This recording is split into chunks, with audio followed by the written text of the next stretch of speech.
এবারে ইসরায়েলের বিরুদ্ধে রাষ্ট্রীয় সন্ত্রাসের অভিযোগ এনে একজোট আরব বিশ্ব। তারা কি পারবে নেতানিয়াহুকে উচিত শিক্ষা দিতে?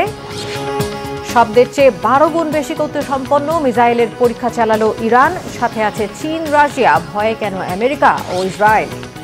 নেপালের পরবর্তী প্রধান কে? সরকার পতনের দুদিন পেরোলেও তা চূড়ান্ত হয়নি। দেখা দিয়েছে বিভক্তি। তালিকায় কাদের নাম, কে এগিয়ে? আসসালামু আলাইকুম, দেখছিলেন বাংলাভিশন ওয়ার্ল্ড নিউজ হেডলাইন। অবশেষে গণহত্যাকারী ইসরায়েলের বিরুদ্ধে একজোট হওয়ার ঘোষণা দিয়েছেন আরব বিশ্বের নেতারা। দোহায় হামলার জেরে ইসরায়েলের বিরুদ্ধে রাষ্ট্রীয় সন্ত্রাসের অভিযোগ এনে বিচারের দাবিতে একত্র হয়েছেন তারা। একে একে সৌদি আরব, সংযুক্ত আরব আমিরাত, মিশর, কুয়েত ও জর্ডানের নেতারা সবাই দোহা সফর করে কাতারের পাশে থাকার প্রতিশ্রুতি দিয়েছেন। এ যেন দোহায় হামলা চালিয়ে গোটা আরব দুনিয়ার বিরুদ্ধে যুদ্ধের ঘোষণা দিয়েছে ইসরায়েল। ফলে প্রশ্ন উঠছে, ইসরায়েল কি মার্কিন ছত্রছায়ায় পুরো মধ্যপ্রাচ্যকে চ্যালেঞ্জ করছে? এবারে কি হুঁশে ফিরে এসে ইসরায়েলের বিরুদ্ধে প্রতিশোধে জ্বলবে আরব বিশ্ব? বিশ্লেষকরা বলছেন, এবারও যদি আরব রাষ্ট্রগুলো একাট্টা না হয়, চুপ থাকে, তাহলে একে একে প্রতিটি মুসলিম দেশকেই টার্গেট করবে ইসরায়েল। বিস্তারিত হাফিজুল ইসলামের ডেস্ক রিপোর্টে। কাতারে ইসরায়েলের সাম্প্রতিক হামলা গোটা মুসলিম বিশ্বকে ফেলেছে এক দুঃসাহসী প্রশ্নের মুখে। এবার কি মধ্যপ্রাচ্যের দেশগুলো একসাথে দাঁড়াবে? আরব ঐক্যের ডাক জোরালো হলেও উপসাগরীয় রাষ্ট্রগুলো ইসরায়েলের বিরুদ্ধে শক্ত জবাব দেবে কিনা সেটা এখন অত্যন্ত গুরুত্বপূর্ণ বিষয়। যুক্তরাষ্ট্রের ঘনিষ্ঠ মিত্র একটি স্বাধীন রাষ্ট্রে সরাসরি বিমান হামলা চালিয়ে নেতানিয়াহু যেন ঘোষণা দিলেন, কারো সার্বভৌমত্বের তোয়াক্কা করেন না তিনি। কয়েকটি দেশের আকাশসীমা পেরিয়ে কাতারে আঘাত হানার দুঃসাহস কোত্থেকে পাচ্ছে ইসরায়েল? আরবদের মধ্যকার সম্পর্ক আসলে কতটা গভীর সেটা বাজিয়ে দেখতেই কি নেতানিয়াহু দিচ্ছেন যুদ্ধের ঘোষণা? দোহায় আক্রমণের প্রাথমিক প্রতিক্রিয়ায় কাতারের প্রধানমন্ত্রী ঘোষণা দিয়েছেন, মুসলিম বিশ্বকে এবার সম্মিলিত জবাব দিতে হবে। কাতারের পাশে দাঁড়িয়েছেন সৌদি আরব, সংযুক্ত আরব আমিরাত, কুয়েত ও জর্ডানের নেতারা। সৌদি যুবরাজ স্পষ্ট ভাষায় বলেছেন, কাতারের নিরাপত্তা রক্ষায় সর্বোচ্চ শক্তি ব্যয় করবেন তারা।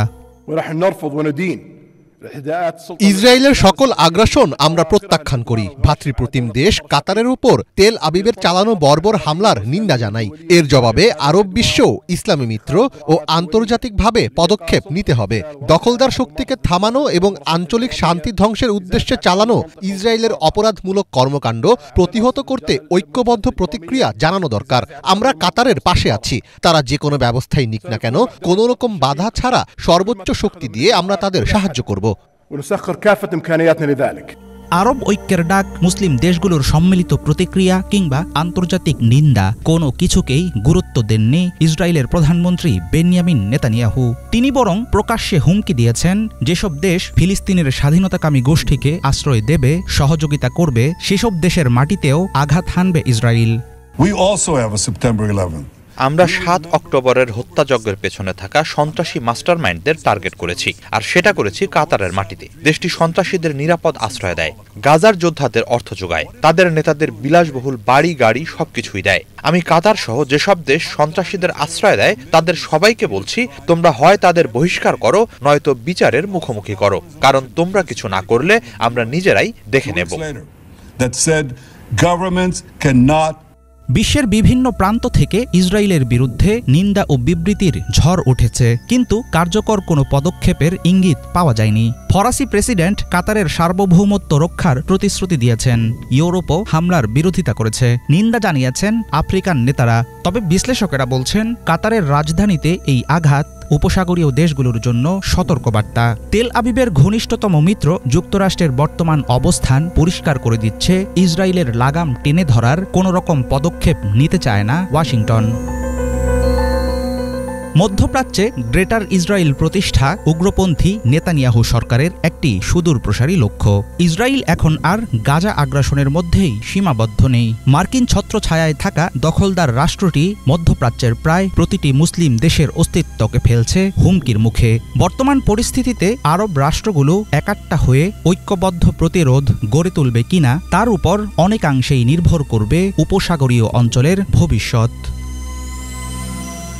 হাফিজুল ইসলাম, বাংলাভিশন। এদিকে ৭২ ঘন্টায় ৬ দেশে হামলা চালিয়েছে ইসরায়েল। এমন অবস্থায় হামাস নেতাদের আশ্রয়দাতা দেশগুলোকে হামলার হুমকি দিয়েছেন ইসরায়েলের প্রধানমন্ত্রী বেনিয়ামিন নেতানিয়াহু। দোহায় হামলার জন্য ইসরায়েলি প্রধানমন্ত্রীকে বিচারের আওতায় আনার দাবি তুলেছেন কাতারের প্রধানমন্ত্রী আব্দুল রহমান আল থানি। কাতারের রাজধানী দোহায় ইসরায়েলের হামলার নিন্দায় প্রধানমন্ত্রী আল থানি বলেছেন, সার্বভৌমত্বের লঙ্ঘন মেনে নেওয়া হবে না। কঠোর ভাষায় জানিয়ে দিয়েছেন, হুমকির পরোয়া না করে ফিলিস্তিনে চলমান বর্বরতা বন্ধের জন্য শান্তি প্রতিষ্ঠার মধ্যস্থতা অব্যাহত রাখবে কাতার। এর আগে দোহায় হামলা হত্যাকাণ্ডের পক্ষে সাফাই দিয়ে এমন পরিণতি থেকে বাঁচতে হলে হামাসের সাথে সংশ্লিষ্টদের আশ্রয় না দেওয়ার আহ্বান জানিয়েছেন ইসরায়েলের প্রধানমন্ত্রী বেনিয়ামিন নেতানিয়াহু। সেপ্টেম্বরের ৮ থেকে ১০ তারিখের মধ্যে মধ্যপ্রাচ্য আর উত্তর আফ্রিকায় অবস্থিত ফিলিস্তিন, লেবানন, সিরিয়া, তিউনিসিয়া, কাতার ও ইয়েমেনে হামলা চালিয়েছে ইসরায়েল। হত্যা করা হয়েছে ফিলিস্তিনের গাজায় অন্তত ৭০ জন, ইয়েমেনে অন্তত ৩৫ জন সহ শতাধিক মানুষকে। যুক্তরাষ্ট্র ও ইসরায়েলের সঙ্গে দ্বিতীয়বারের মতো যুদ্ধে জড়িয়ে পড়তে পারে ইরান, এমন শঙ্কা বিশ্লেষকদের। এরই মধ্যে শত্রুপক্ষকে চাপে রাখতে শব্দের চেয়ে ১২ গুণ বেশি গতিসম্পন্ন মিসাইলের পরীক্ষা চালিয়েছে ইরান। বলা হচ্ছে, আয়রন ডোম সহ ইসরায়েলের অন্যান্য আধুনিক আকাশ প্রতিরক্ষা ব্যবস্থা একে ঠেকাতে পারবে না। শুধু তাই নয়, মিত্র ইরানকে শক্তিশালী করতে চীন ও রাশিয়া কৌশলগত সহায়তা আরও বাড়াচ্ছে বলেও জানিয়েছে বিভিন্ন গোয়েন্দা সূত্র। হিজেল জুবাইরের ডেস্ক রিপোর্ট। সম্প্রতি প্রেসিডেন্ট ডোনাল্ড ট্রাম্প এমন এক পদক্ষেপ নিয়েছেন যা মধ্যপ্রাচ্যকে দ্বিতীয় দফায় যুদ্ধের দিকে ঠেলে দিতে পারে। যুক্তরাষ্ট্রের প্রতিরক্ষা গোয়েন্দা সংস্থা ডিআই এর প্রধান লেফটেন্যান্ট জেনারেল জেফ্রি ক্রুজকে অসুবিধাজনক সত্য উচ্চারণের কারণে বরখাস্ত করেছেন তিনি। মূলত তার গোয়েন্দা প্রতিবেদনে বলা হয়েছে, ইরানের পারমাণবিক স্থাপনায় মার্কিন বোমা হামলায় বড় ধরনের কোনো ক্ষয়ক্ষতি হয়নি, বরং তা ছিল সামান্য। ট্রাম্প ও ইসরায়েলের প্রধানমন্ত্রী বেনিয়ামিন নেতানিয়াহুর দাবি মতো কয়েক বছরের জন্য নয়, কয়েক মাসের জন্য পিছিয়ে গেছে ইরানের পারমাণবিক কর্মসূচি। এছাড়া হামলার আগেই ইরান গুরুত্বপূর্ণ পারমাণবিক উপকরণ সরিয়ে নিতে পেরেছিল। এদিকে এমন প্রতিবেদনকে অপমানজনক ধরে নিয়েছেন ট্রাম্প, যেহেতু তিনি বারবার বলে আসছেন হামলায় পুরোপুরি ধ্বংস হয়ে গেছে ইরানের স্থাপনাগুলো। জেনারেল ক্রুজের এই অপসারণ চোখে আঙুল দিয়ে দেখিয়ে দেয় ট্রাম্প এখন প্রজ্ঞার চেয়ে আনুগত্যকে অগ্রাধিকার দিচ্ছেন। প্রশাসনিক ক্ষেত্রে এটি যুক্তরাষ্ট্রের জন্য গুরুত্বপূর্ণ এক বাঁকবদল। সম্প্রতি মিডল ইস্ট মনিটরে এক লেখায় এমনটাই অভিমত জানিয়েছেন মধ্যপ্রাচ্য বিষয়ক সাংবাদিক ও বিশ্লেষক জসিম আল আজাজি। এ অবস্থায় মিশন সমাপ্তির ঘোষণা দেওয়ার পরও সেটি শেষ না হওয়ায় ট্রাম্পের সামনে দুটি বিকল্প খোলা আছে। একটি হলো পরাজয় স্বীকার করা, আর অন্যটি হলো আবার আক্রমণ করে ইরানের সার্বিক ক্ষয়ক্ষতি নিশ্চিত করা।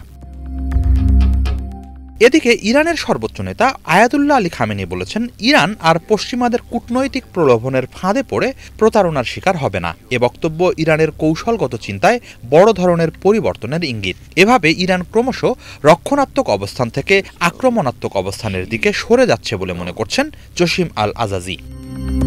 মিডল ইস্ট মনিটরের লেখায় তিনি বলেন, ইরান ঝুঁকি নিচ্ছে। আগের মতো প্রথমে আঘাত সহ্য করে পরে পাল্টা আঘাত করার পরিবর্তে তেহরান এবার টিকে থাকার জন্য আগাম হামলার কৌশল বেছে নেয়ার কথা ভাবছে। ইরানের যুক্তি হলো, যদি যুদ্ধ অনিবার্যই হয় তবে আগাম আঘাত টিকে থাকার সম্ভাবনা বাড়িয়ে দেবে। এরই মাঝে ইসরায়েল ও যুক্তরাষ্ট্রের জন্য সবচেয়ে উদ্বেগের কারণ হয়ে উঠেছে সম্প্রতি ইরানের বিশেষ একটি ক্ষেপণাস্ত্র পরীক্ষা। এই ক্ষেপণাস্ত্রের নাম দেয়া হয়েছে আখির আল জামান। এটি এমন এক ক্ষেপণাস্ত্র যার অনেকগুলো ওয়ারহেড আছে, একই সাথে অনেকগুলো লক্ষ্যবস্তুতে আঘাত হানতে সক্ষম এবং এর গতি শব্দের গতির চেয়ে ১২ গুণ পর্যন্ত বেশি। এটি ইরানের আক্রমণ সক্ষমতায় গুণগত পরিবর্তন আনবে, কেননা এটি এমন এক অস্ত্র যা ইসরায়েলের আয়রন ডোম কিংবা প্যাট্রিয়টের মতো উন্নত ক্ষেপণাস্ত্র প্রতিরক্ষা ব্যবস্থা ভেদ করে দিতে সক্ষম বলে মনে করা হচ্ছে। এটি প্রমাণ করে যুদ্ধের বাস্তবতাতেও দ্রুত ইরান নতুন নতুন সামরিক উদ্ভাবনে সক্ষম। ইরানের এই আগ্রাসী ভূমিকার পেছনে আরও কিছু কারণ আছে। চীন ও রাশিয়া। গোয়েন্দা সূত্র বলছে, চীন ইরানের কাছে উন্নত মানের বিমান প্রতিরক্ষা ব্যবস্থা বিক্রি করছে, আর রাশিয়া গুরুত্বপূর্ণ গোয়েন্দা সহায়তা দিচ্ছে বলে ধারণা করা হচ্ছে। এসবের মধ্য দিয়ে ক্রমশ আরও বড় ও বিস্তৃত সংঘাতের বাস্তবতা দেখা দিচ্ছে। ইরানের সাথে যোগ দিয়ে পশ্চিমাদের বিরুদ্ধে চীন ও রাশিয়ার প্রক্সি যুদ্ধের ক্ষেত্র তৈরি হচ্ছে। শুরুতে এটি কেবল ইসরায়েল ইরানের মধ্যে সীমাবদ্ধ থাকলেও ক্রমে যুক্তরাষ্ট্র জড়িয়ে পড়ে। এর জেরে ভূরাজনৈতিক কারণেই আগামীতে পরোক্ষে হলেও ইরানের সাথে জোটবদ্ধ চীন ও রাশিয়াকে দেখা যাবে। সার্বিক বাস্তবতায় জসিম আল আজাজি মনে করছেন, ইরানের সঙ্গে ইসরায়েল মার্কিন দ্বিতীয় দফার সংঘাত পূর্ব ধারণার চেয়ে অনেক আগেই ঘটতে পারে। হিজল জোবায়ের, বাংলা ভিশন। সরকারবিহীন অস্থির নেপালের পরবর্তী প্রধান কে হবেন তাই নিয়ে চলছে নানা আলোচনা, দফায় দফায় বৈঠক। কার নেতৃত্বে চলবে আগামী দিনের নেপাল? সরকার পতনের প্রায় 2 দিন পেরিয়ে গেলেও এখনও সে বিষয়ে চূড়ান্ত কোনো সিদ্ধান্ত নিতে পারেনি নেপালের জেন জি প্রজন্ম। বরং বিক্ষোভকারীদের মধ্যে তৈরি হয়েছে বিভক্তি। তাদের দাবি, নেপালের বিপ্লব এরই মধ্যে আচ্ছাড়া হয়ে গেছে। সেনাবাহিনীর সাথে দফায় দফায় বৈঠক করেও কোনো সুরাহা হয়নি। তরুণ প্রজন্মের মধ্যে কারো পছন্দ সাবেক প্রধান বিচারপতি সুশীলা কার্কি, আবারও কারো পছন্দের তালিকায় আছে বালেন্দ্র শাহ, কুলমান ঘিচিং কিংবা রবি লামিসানের মতো নেতার নাম। শেষ পর্যন্ত কার হাতে যাবে নেপালের শাসনভার? শহীদ আরাফাতের ডেস্ক রিপোর্টে বিস্তারিত। কে হচ্ছেন নেপালের পরবর্তী প্রধানমন্ত্রী? কার হাতে যাবে দেশটির আগামী দিনের শাসনভার?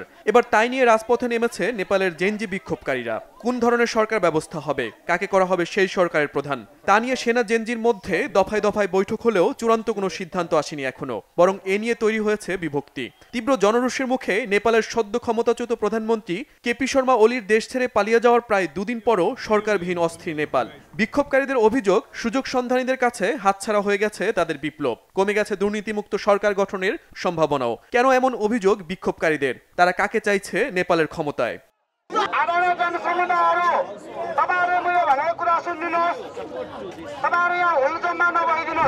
নেপালের পরবর্তী প্রধানমন্ত্রী হিসেবে শোনা যাচ্ছে বেশ কয়েকজনের নাম। তরুণ প্রজন্মের কেউ কেউ পার্লামেন্ট বিলুপ্ত করে অন্তর্বর্তী সরকার ব্যবস্থা গঠনের দাবি জানিয়েছেন। আর সাবেক বিচারপতি সুশীলা কার্কিকে সে সরকারের প্রধান করার দাবিও জানিয়েছেন অনেকে। আমাদের আপাতত একটি অন্তর্বর্তীকালীন সরকার দরকার, যার জন্য আমরা সুশীলা কার্কিকে প্রস্তাব করেছি। কারণ তিনি প্রধান বিচারপতি ছিলেন এবং তিনি সর্বদা দুর্নীতির বিরুদ্ধে লড়াই করে আসছেন। সে কারণেই এই মুহূর্তে প্রথম কাজ হলো অন্তর্বর্তীকালীন সরকার, দ্বিতীয় কাজ হলো বর্তমান সংসদ ভেঙে দেয়া এবং তৃতীয় কাজ হলো দেশের আইন শৃঙ্খলা বজায় রাখা। এই 3টি জিনিসের জন্য আমরা এখন অপেক্ষা করছি। এর বাইরে অন্যান্য এজেন্ডার জন্য পরবর্তীতে আলোচনা হবে। আমি চাই সুশীলা কার্কি অন্তর্বর্তী সরকারের প্রধান হিসেবে দায়িত্ব পালন করেন। এই পদে কাজ করার জন্য বালেন্দ্র শাহর এখনো সময় হয়নি। সুশীলা ভালো করবে। দুর্নীতিমুক্ত নেপাল গড়তে সুশীলার বিকল্প কাউকে দেখছি না।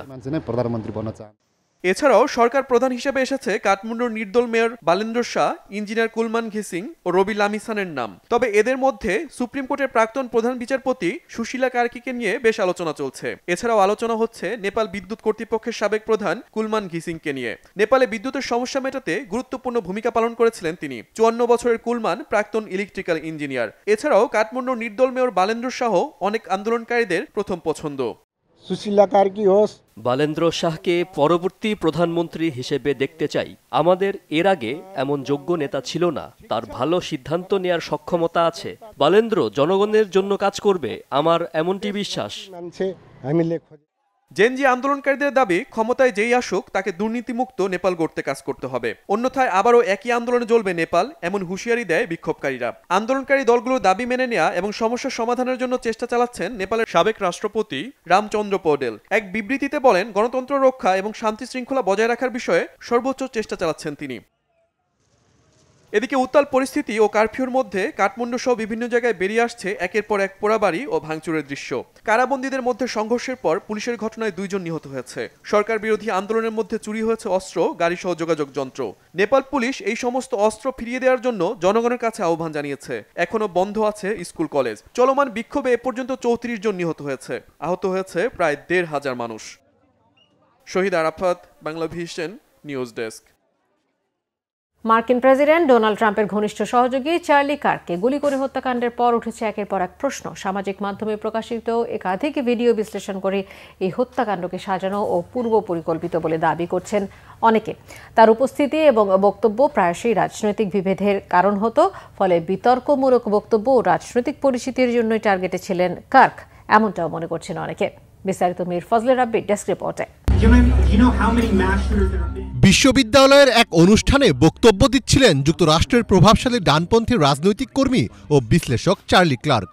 কিন্তু হঠাৎ ঘটে গেল এক দুর্ঘটনা। আততায়ীর গুলি সরাসরি এসে বিঁধল চার্লির গলায়। মুহূর্তেই মাটিতে লুটিয়ে পড়লেন তিনি। 10 সেপ্টেম্বর দুপুরের দিকে যুক্তরাষ্ট্রের ইউটাহ অঙ্গরাজ্যে এই ঘটনা ঘটে। সামাজিক মাধ্যমে প্রকাশিত একাধিক ভিডিও বিশ্লেষণ করে দেখা যায় চার্লি স্টেজে থাকা অবস্থায় পেছনে দাঁড়িয়েছিলেন এক ব্যক্তি।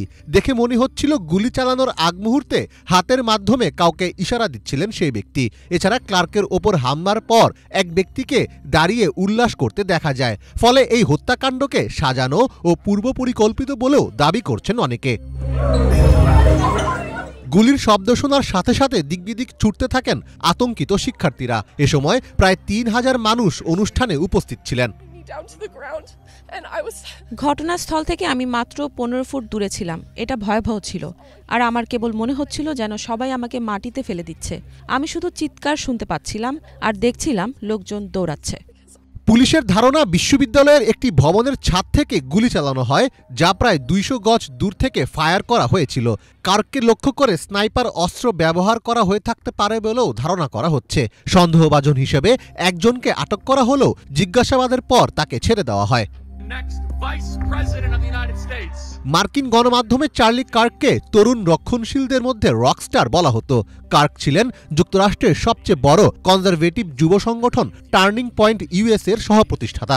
ট্রাম্পের নির্বাচনী প্রচারে তরুণ ভোটারদের উদ্বুদ্ধ করতে তিনি গুরুত্বপূর্ণ ভূমিকা রেখেছিলেন। সামাজিক মাধ্যম প্ল্যাটফর্ম এক্সে তার অনুসারীর সংখ্যা ছিল 53 লাখেরও বেশি। কার্ক মার্কিন প্রেসিডেন্ট ডোনাল্ড ট্রাম্পের রাজনৈতিক ব্র্যান্ডকে শক্তিশালী করতে বিভিন্ন অনুষ্ঠানে নিয়মিত বক্তব্য রাখতেন। তবে তার উপস্থিতি এবং বক্তব্য প্রায়শই রাজনৈতিক বিভেদের কারণ হতো। তার সংস্কৃতি, যুদ্ধ, রক্ষণশীলতা, ধর্ম ও বর্ণবাদ ইস্যুতে বিভিন্ন বক্তব্য বিতর্কের জন্ম দিত। নারীদের জন্ম নিয়ন্ত্রণের বিরোধিতা করা, যুদ্ধের পক্ষ নেওয়া ও ট্রান্সজেন্ডার ইস্যুসহ বিভিন্ন বিষয়ে তিনি অসহনশীল মন্তব্য করতেন। এছাড়া নিজের অনুষ্ঠানে গাজায় ইসরায়েলি আগ্রাসনের পক্ষেও প্রকাশ্যে অবস্থান নিয়েছিলেন ক্লার্ক। বিভিন্ন গণমাধ্যমে প্রকাশিত অনাহারে থাকা জীর্ণ শিশুদের ছবিকেও ভুয়া বলে দাবি করেছিলেন তিনি। The picture they are using is a young kid who tragically is suffering from a muscular disorder, but he's not starving to death. কৃষ্ণাঙ্গ আমেরিকানদের বিষয়েও নেতিবাচক মনোভাব পোষণ করতেন ক্লার্ক। এমনকি যুক্তরাষ্ট্রের ইতিহাসের অন্যতম জনপ্রিয় নেতা মার্টিন লুথার কিং জুনিয়রকে নিয়েও বিরূপ মন্তব্য করেন তিনি। বিশ্লেষকদের অনেকে বলছেন, কার্কের বিতর্কিত বক্তব্য ও রাজনৈতিক পরিচিতির জন্যই হয়তো কেউ তাকে টার্গেট করেছিল। গত বছরই ট্রাম্পের ওপর 2টি হত্যা চেষ্টা চালানো হয়। ফলে এটিকে ট্রাম্পপন্থীদের জন্য একটি বিশেষ বার্তা হিসেবেও দেখছেন অনেকে। মীর ফজলে রাব্বি, বাংলা ভিশন। এই ছিল আজকের মতো, সাথে থাকায় ধন্যবাদ।